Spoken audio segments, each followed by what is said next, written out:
Soon. Good morning, everyone. I'm Reverend C.C. Coltrane, and welcome to Center for Spiritual Living Greater Dayton. If you're here for the first time, a special welcome and thank you for sharing your morning with us.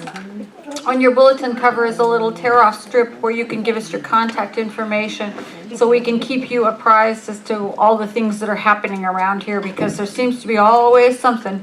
There's always something going on around here.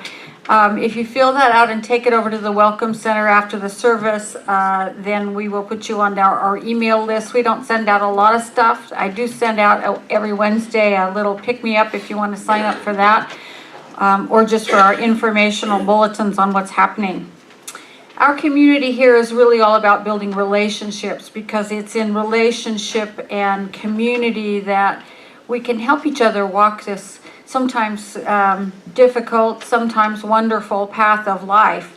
So know that no matter what your path is like at the moment, we will walk with you during the difficult parts and we'll dance with you during the wonderful parts. And here you'll find love and support and understanding. Our pulpit assistant today is Jerry Blumgold. Our vigil holder is Linda Smith. And our interfaith candle lighting will be done by Linda Andriaco and Lana Mayhew. We do the interfaith candle lighting every Sunday because, like our founder, Ernest Holmes, we draw from the mystical traditions of all of the world's religions and study them and look for that common thread of truth that runs among them. We're going to take a few minutes to greet each other right now, and we don't want anyone to feel uncomfortable. We're very big on hugs here, so if you're not in the mood for a hug today, just put out your hand for a handshake or stay in your seat. Otherwise, we'll kind of run around trying to hug as many people as we possibly can. And then we'll come back and sing our opening song, which is Thank You for This Day, Spirit. So let's greet each other. We light the first candle in honor of Christianity. There is no clear distinction between mind and spirit, but there is a quality of mind that is more than the thought and the process of thought. This quality involves a wholeness in which life of man has its being. What is being considered is what a person means totally when he says, I am. We light the second candle in honor of Buddhism. Let us vow to bear witness to the wholeness of life, realizing the completeness of each and everything. Embracing our differences, I shall know myself as you, and you as myself. May we serve each other for all our days, here, there, and everywhere. We light the third candle in honor of Islam. I laugh when I hear that the fish in the water is thirsty. You don't grasp the fact that what is most alive of all is inside of your own house. We light the fourth candle in honor of the Hinduism. I am the true self in the heart of every creature and the beginning, middle, and end of their existence. We light the fifth candle in honor of Taoism. How does the true person of Tao walk through walls without obstruction and stand in fire without being burnt? Not because of cunning or daring, not because he has learned, but because he has unlearned. We light the sixth candle in honor of the Native American traditions. I have been in the end of the earth. I have been to the end of the waters. I have been to the end of the sky. I have been to the end of the mountains. I have found none that are not my friends. We light the final candle in honor of Judaism. In Hebrew, the word for peace is shalom, from the root shalem, wholeness. In the language of the Torah, if there is wholeness, then there is peace. The two go together.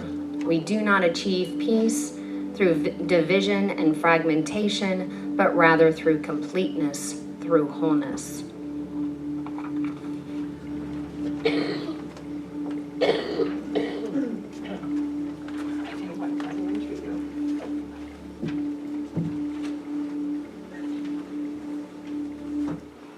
Today's reading is from The Art of Being by Dennis Merritt Jones.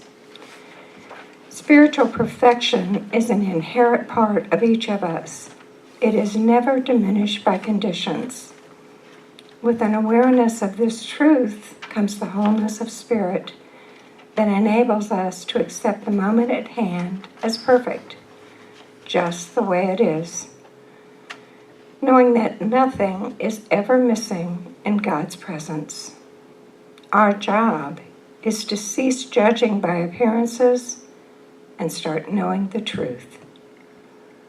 Will knowing the truth automatically change or fix that which we have previously labeled as imperfect? Understanding the power of an affirmative mind, it may. Even if it doesn't, it really won't matter, because we will have ceased judging ourselves as well as others as less than whole. Wholeness is a natural part of the sacred continuum, the journey of spirit navigating its way through the human experience as you and me. Let's take these words into the silence for a moment.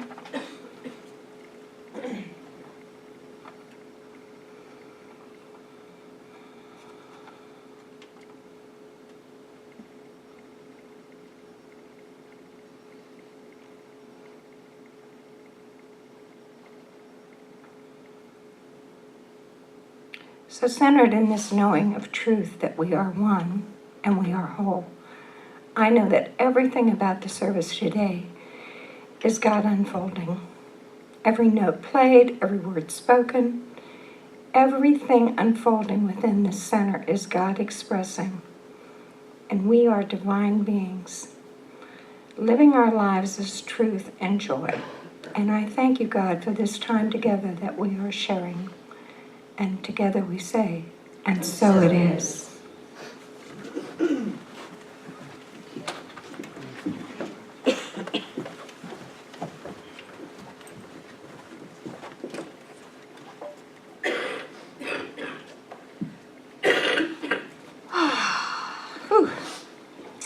So today's talk is entitled The Eternal Soul, and that title comes from a statement by our founder, Ernest Holmes, where he sort of set out his fundamental beliefs. He wrote, I believe in the eternality. Try to say that 6 times fast. I believe in the eternality, the immortality, and the continuity of the eternal soul, forever and ever expanding. And I've been troubled by trying to figure out what this eternal soul thing is. I think since I was a child, I don't know that any human being has not asked themselves at one point or another, is there more to me than just this physical body, this physical existence? I think it's been on the human mind. It's been a question that the human mind has asked since the human mind became human. And we wonder what it is. Is it this thing that we call, that the Hindus call the Atman, the birthless, deathless, indestructible self that's written about in the Bhagavad Gita?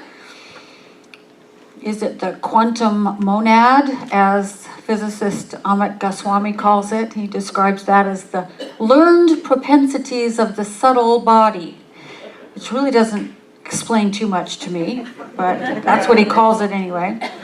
Is it that transparent, vaguely human-shaped, spooky thing of bad horror movies? What is this eternal soul that we're talking about? I don't know who knows?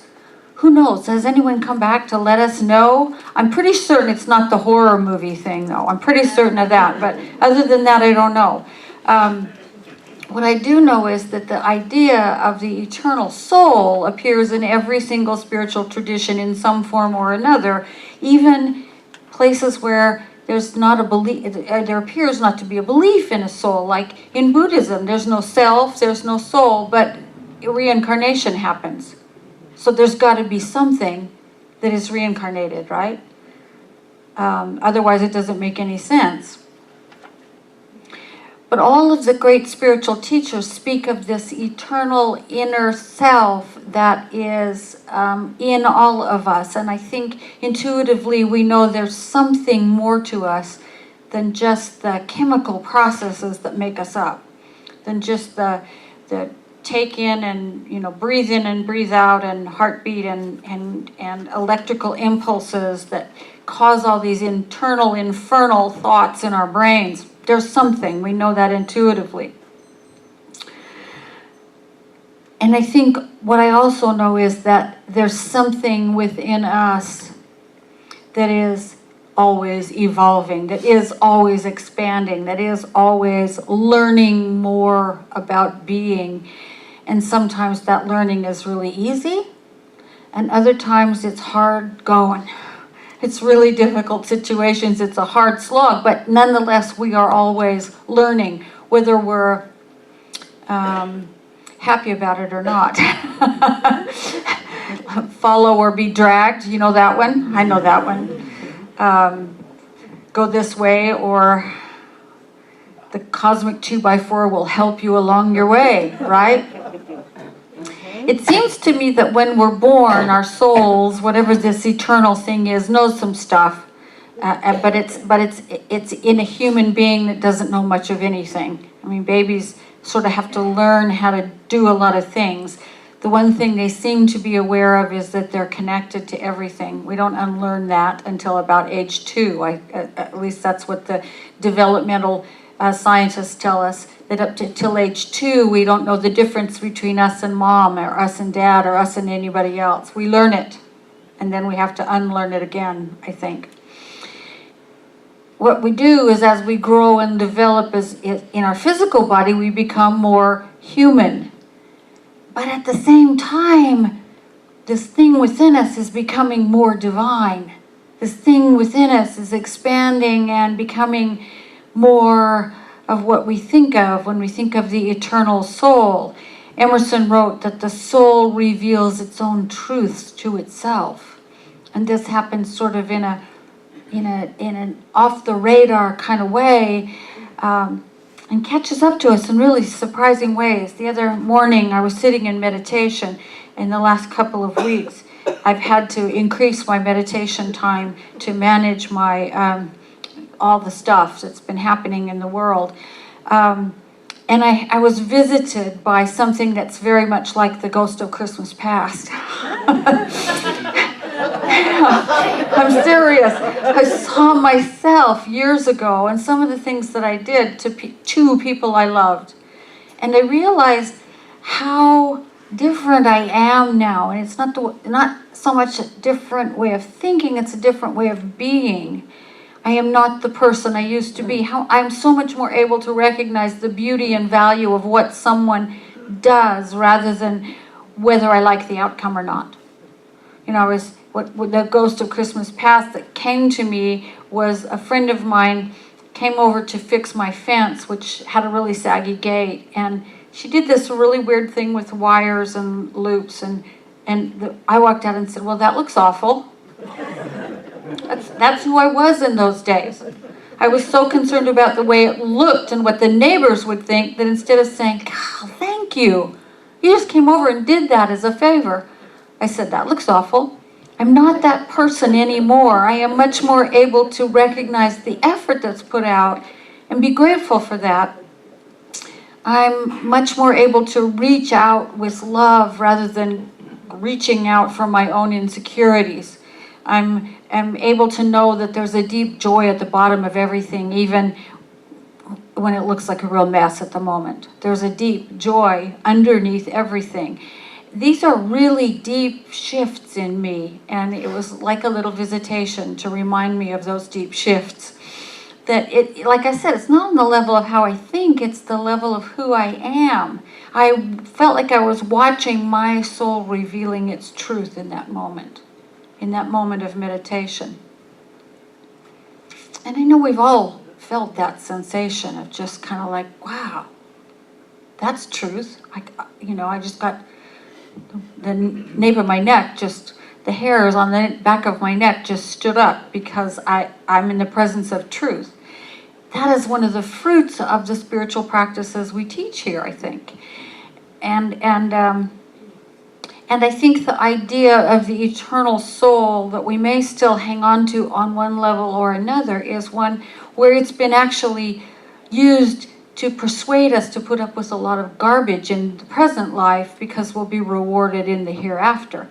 And I think that still sort of haunts us a little bit. I don't think of the soul that way at all, because if it's eternal now.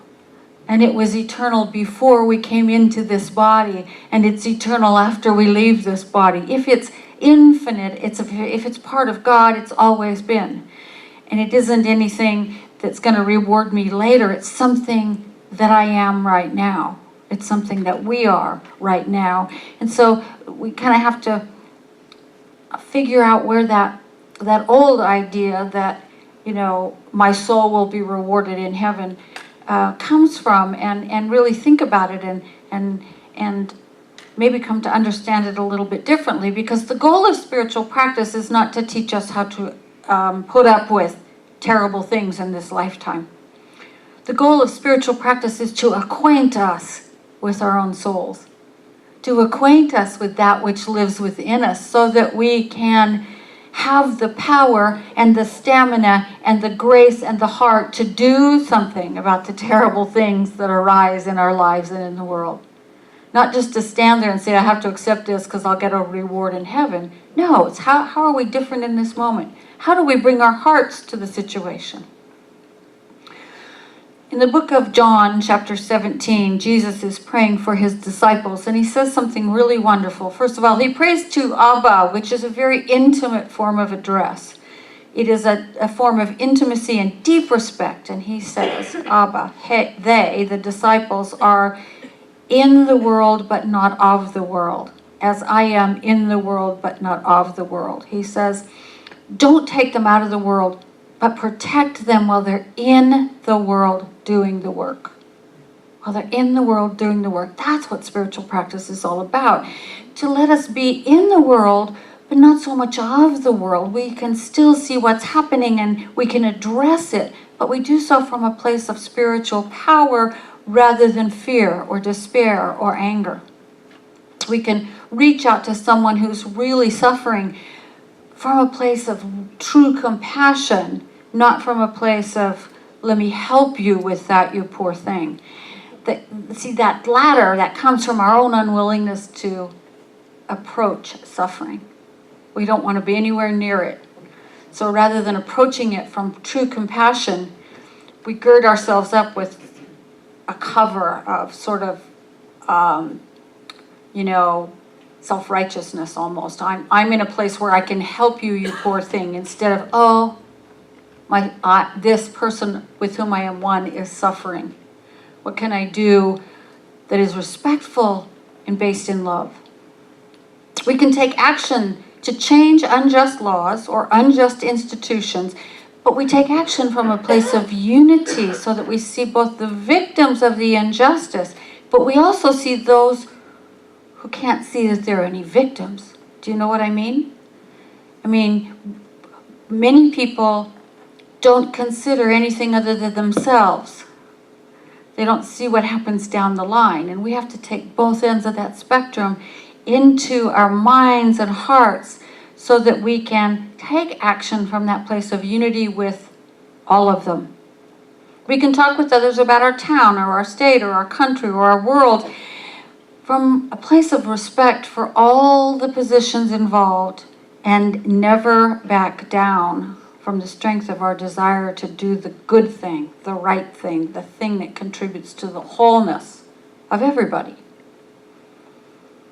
When we're in the world and not of the world, we live from the soul rather than the ego mind. We live from the power that lives within us, the power of the divine that lives within us, rather than at the mercy of that stuff out there. And we know this, we talk about it almost every week. But it's this living from wholeness rather than the fear that arises from division that the soul is really all about, I think. I think that's what we're here to do. Part of our global vision statement, which is what we've been exploring this whole year, says, we see our communities as empowered with the realization of unity and wholeness from which flows the ultimate healing power of forgiveness and love. It's another way of saying we see our communities is filled with people who are in the world but not of it, who are realizing the power of their own souls and letting that power flow outward so that it's experienced and expressed as forgiveness and love and compassion. And people who let that forgiveness and love and compassion be a healing power in the world. We have evolved as humanity. We have evolved to the point where it's no longer just about how we arrange the circumstances of our own lives. It's about how we live in the world from our eternal souls. It's about how we show up. How we show up. Do we show up as forgiveness and love and compassion? Or do we show up as fear and tension and strife and anger and all those other things which sap our strength? Our founder, Ernest Holmes, wrote this little ditty about philosophy. He said, "The problem of philosophy is to unite the infinite with the finite, to join the abstract with the concrete, to find a meeting place between the absolute and the relative, to unify with first cause, to unify humanity with God." And the mystics write of the human heart as the meeting place between the absolute and the relative, between the infinite and the finite, between the divine and the human. And Nona Brooks, who founded Divine Science, wrote this simple little phrase which just sort of reached out and grabbed me. It's from her book called Mysteries. She said, "Since unity is the basic principle of universal expression, let us base our living, our thinking, and our doing upon it. When we live true to basis, the hard experiences of the external pass away, and our days grow restful, free, and full of joy. That which we experience from the spirit of unity cannot limit us." We've evolved to the point where it's ours to start really basing what we do, our beliefs, our thinking, our actions, our words, on unity, the unity that we know is the foundation of reality, rather than division, upon the wholeness that we find at the core of our being, rather than on the seeming separateness that we can feel when we're too much of the world. On the connection between our wholeness and the wholeness that we recognize in everybody else when we look for it. We've evolved to the point where it's ours to put aside forever that thinking that some are chosen and some are not. I don't know whether you grew up in a religion that said that, but I think they all do in one way or another. Ours is the one true religion, and somehow everybody else is going to hell. You know the old joke about, the Buddhist who gets to heaven and knocks on the door, and St. Peter says, "Oh yes, you're down in room 17, but please be quiet going down the hall until you get to your room." So the Buddhist goes on, and pretty soon the Presbyterian comes to heaven and knocks on the gates, and St. Peter says, "Oh yes, you're in room 18, but please be really quiet going down the hall until you get to your room." And pretty soon the Jewish man arrives, and St. Peter says, "Oh yes, room 16, be very quiet going down the hall until you get to your room." And the Jewish guy says, "Why should I be quiet?" And St. Peter says, "The Catholics are in room 12 and they think they're the only ones here." You can substitute any religion you want, right? You can substitute any religion you want. I was raised Catholic, that's why I was Catholic, but there's this idea that we're it, right? It's time for us to let go of that. It's time for us to let go of that idea, or the idea that if we pray or worship in a certain way, or we do certain rituals, or we obey certain rules, that we're guaranteed a place in heaven, and if we don't, we're not. We have evolved to the point where it's time to link up the ever-evolving soul with the ever-evolving human, and make those two integrated with one another.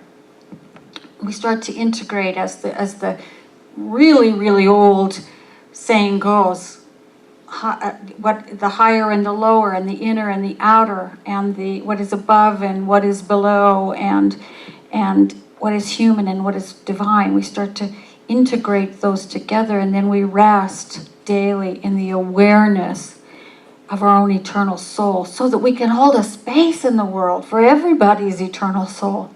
For everybody's eternal soul. How would that change anything? Well, the glimpses I have had out of the corner of my eye, because as the poets say, the soul is like a wild animal and you have to kind of come up to it real gently. I've caught it at the corner of my eye. The glimpses that you have had of what lies within you reveal what Ernest Holmes called not some power, not a little power, but all power. All power. That's what the soul is. It is the link to the power of creation, of joy, of formation, of change, of evolution, of intelligence, of love, of beauty, of joy. It is the power of life. And so when we start to integrate those glimpses into our everyday beingness and our everyday speaking and in our everyday way of living, we become luminous. And I'm not talking about glow in the dark. I'm talking about this metaphor that we also see in every spiritual tradition. You know that halo? That halo represents that luminosity that I'm talking about. In the Bible, there are several occasions when Jesus does something really out of the ordinary, and he comes back so radiant that people can't stand to look at him. He's too bright to look at. In the Native American traditions, there are luminous shamans that escort people who are very ill from one place to another, who escort the soul on the beginning of its journey when it leaves the body. Beings of light who help people who are in mystic trances to move from one place to the other. This is all the same idea. This is this luminosity that comes from living from the soul. And it's not, I don't know, some people can see it. I can't. I've never been, but I know when I'm in the presence of a luminous being. I don't know whether you've ever had the privilege of seeing the Dalai Lama, but on the occasions when I have, it's that luminosity that attracted me, even when there were 10,000 people between the Dalai Lama and myself. You can feel it. It's there. So I heard a little story about this luminous nature of the soul I want to share with you. It's actually about a cat. It's a cat who lived with my colleague and friend, Reverend Karen Fry, who's in Dallas. And her cat was getting old, and she had set an intention that when it was time for this cat to give up this body and move on, he would do so by dying in her arms. And one day she just happened to decide to work at home instead of going to the office. And the cat got up and out of its sunbeam and was moving towards her, and it was clear the cat was having a lot of difficulty breathing and became really weak, and his pulse got thready, and so she took him to the closest vet, and the vet gave him a shot to shock his heart back into rhythm and put him on oxygen and ran some blood work. And the blood work came back to show that all the cat's organ systems were failing, and that it also had major diabetes, which had never shown itself before. And Karen asked the vet if the cat was in pain. And the vet said, I can't imagine how he could not be in pain. And she said, okay then, let's euthanize him. And so the vet left to prepare the injections for the euthanasia. And when Karen was alone with the cat, she said, please don't make me give you this shot. It's okay to let go and move on. And all of a sudden, the room exploded with light. There was luminosity everywhere, and she could feel this massive, bright energy. She could see it. She said it was absolutely glorious. And the vet came back in the room, the light disappeared, and she was left with the body of her cat, who had died in her arms, just as she intended and just as she talked with him about. And of course, she now believes in the eternality and the immortality and the continuity of the individual soul forever and ever expanding, which lives in all things. It's not just us. It lives in all things. Whether it's the soul of a human being or the soul of a beloved pet or the soul of any life on earth, it is forever expanding and growing. And I tell you this story because this massive, bright energy is what we each are filled with. I am light, says India Ari. It's the truth. That's what's continuous and eternal and always unfolding within us. And when we become conscious of it a little bit through spiritual practice, we can ally our human selves with it so that we live in the world, but we're not so much of the world. We become revealers of the truth about each other, because when a luminous being comes into a room, everybody sort of, I don't know, it somehow coaxes the light out of all of us. You know what I mean? If you haven't read the Book of Joy by the Dalai Lama and Bishop Desmond Tutu, I highly recommend it, because they are two beings of light who come together, and the explosion of brightness from the two of them is just amazing and wonderful and filled with joy. It's a great book, and that's what I'm talking about. We become revealers of truth. We become able to guide and shape and use our soul energy to alleviate suffering, to bring hope, to pour out generosity and inclusivity and compassion and love. And that's what we're here to do. That's what we're here to do. We're here to be hold a place for the expression of our own souls, certainly, but also the souls of those around us. We're here to let our light shine so that our path is illuminated, and so is the path of the person next to us. We're here to let our souls inform us of our oneness with each other. And we're here to let our souls fill us up with that sense of wholeness that was spoken about in the reading. It is wholeness is part of the journey of the soul. And it's a place that when we live from it, whatever's happening in the world, we can deal with. And we can deal with in a really sacred way. And that's how we change everything. So I invite you to join me now in a moment of prayer, in a moment of just resting and recognizing the truth of ourselves and the truth of all creation. Beginning with the truth that is at the foundation of life, that God is all there is, that there's one life, one mind, one heart, one infinite power that fills every corner of the universe with itself. It is good, it is love, it is joy, it is peace and compassion, it is wholeness, it is power, it is abundance and health. It is all good things because it is love. And this power that has created and spoken into being everything that exists also lives in its creation. It lives in me, it lives in everyone here, it lives everywhere. Every when God is present. So that as the Sufis say, wherever I look, I see the face of God. Wherever I listen, I hear the voice of God. Wherever I am, I experience the presence of God. This is true for every one of us. Because we are a manifestation of God.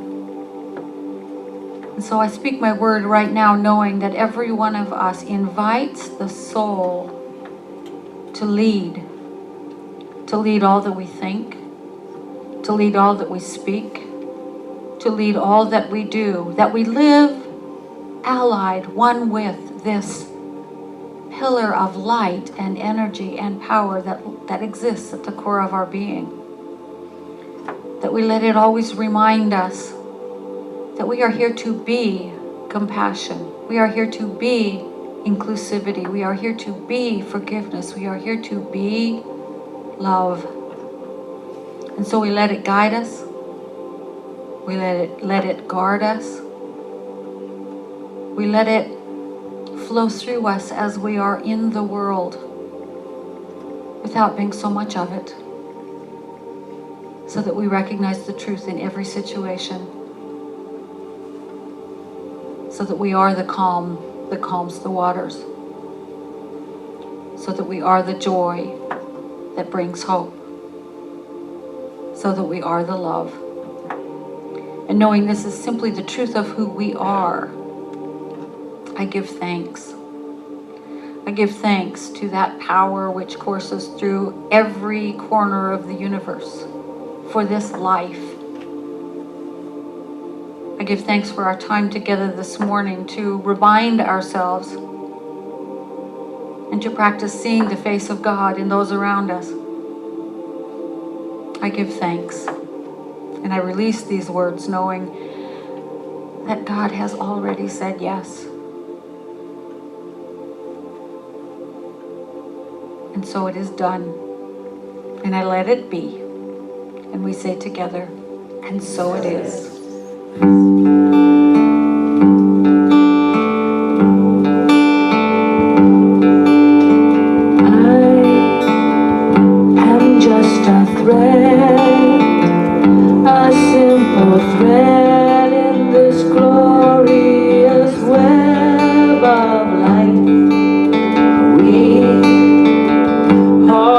Just drops within a stream, flowing towards an ocean of light. We may forget where we come from, we may forget where we're going to. I might not see that you're a reflection as much as I'm a reflection of you.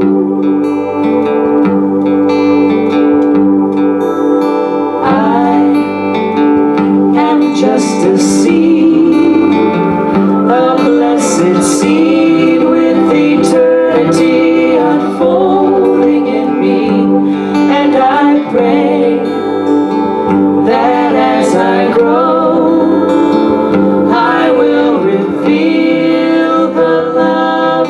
illuminates my soul. When I remember where I come from, when I remember where I'm going to, then I will see that you're a reflection of me, as much as I'm a reflection of you.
Amen. We now have an opportunity to give in support of our spiritual center and the work that we do here.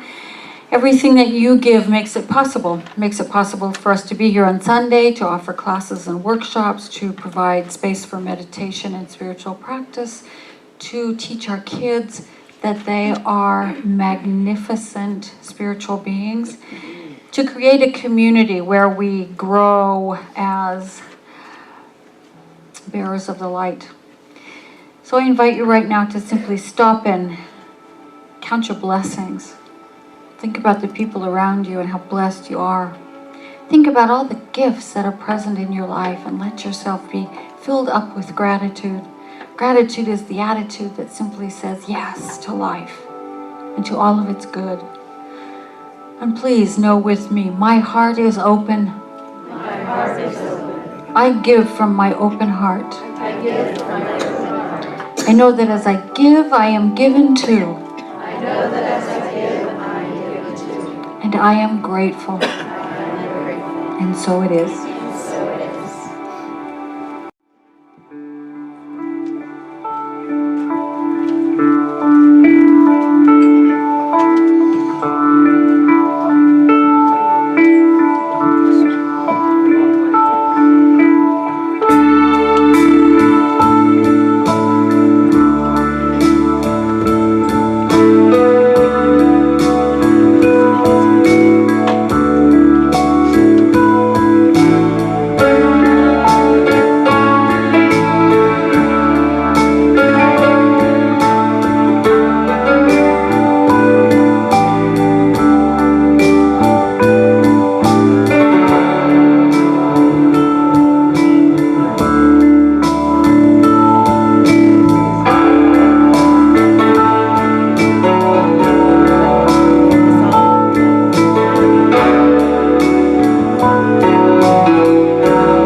Couple of announcements to give you. Lots of cool stuff coming up. I cannot believe it, but it's going to be December this week. Did you know that? Wow. Wow. Every month is shorter than the one before. It's just amazing. So this Friday is December 2nd, and that means it's time for our holiday decorating party. It's time to bling up the place for the holiday. So Friday at 6 p.m., there'll be pizza and chips and drinks and fun. You can come and help spruce the place up for the holidays. And then the following Saturday, the week after, the 10th of December, is bingo at the VA. This is one of our outreach projects. So people are meeting here at 1 p.m. to head over to the VA as a group and play bingo with some of the veterans for a couple of hours that afternoon. Then Sunday, December 11th is our community holiday dinner. The center provides the main dishes, and you can sign up over there by the Welcome Center to bring a side dish to share so that we don't just wind up with pie, although that would be fine with me, but maybe not so much with other people.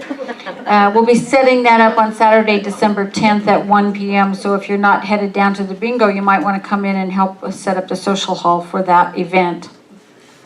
A week following that, Sunday, December 18th in the evening, is a spectacular laser kirtan with Carl Anthony. I have done this a couple of times, and it's really a soul break. It really is. You know, you stop rushing around, and you get beautiful lights, and get to chant music for a couple of hours. It's all about breathing and listening and resting and chanting and connecting. Tickets are available, $20 in advance, $25 at the door. If you prepay, we'll either hold your ticket in the will call or we'll give it to you right here today. So whichever you prefer.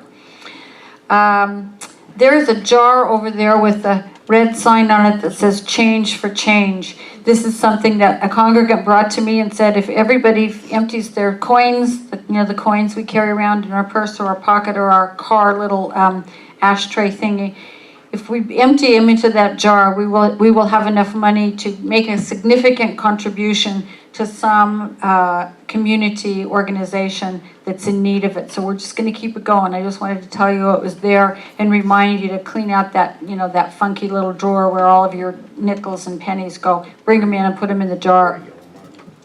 It's also birthday Sunday, so I want to say happy birthday to Del Hoyser, Noreen Keller, who many of you don't know, but she's now a minister. She's a practitioner with us in Michigan. Gary Victor, Denise Klein, Joni Spain, Jeff Schaumer, Jerry Blumgold, happy birthday, Jerry. Jaden Thomas, Marge Russell, happy birthday, Marge. Jessica Buckner, happy birthday, Jess. Jesse. Nikki Collier, Cynthia Dunlevy, and Lana Mayhew. My God, it's Practitioner City here. Lana Mayhew. Happy birthday to all of our November birthdays. If we missed anybody, please let us know so we can add you to the list. Join us in the social hall for a minute to sing happy birthday to folks after the service. If you would like prayer for anything in your life after the service, our licensed prayer practitioners would love to pray with you. You can see any of the women with the teal or white prayer shawls on. They have studied and practiced for a long, long time to be able to see the spiritual truth even when you can't. So please, this is their gift to you on Sunday. To get prayer for whatever you're struggling with, or even if you just have such a fabulous life and you want more. You can also put a written prayer request in the prayer chest. You can call our prayer line, or you can go onto our website and make an online prayer request. So thanks to everybody who made this morning's service possible, our beautiful ushers and greeters, our practitioners, the welcome team, everyone in the Youth Church and Consciousness Cafe, the Higher Mind Band, who are as always amazing. And all of you, thank you for being here. Let's stand for our closing affirmation and our closing song, which is Put a Little Love in Your Heart. Woo! Bless your heart. Bless you. Please repeat after me. I am open to what is eternal in me. I am open to what is eternal in me. I let the light within me expand. I let the light within me expand. I am filled with light. I am filled with light. I am filled with love. I am filled with love. And so it is. And so it is. Have a really wonderful week, everybody. You too.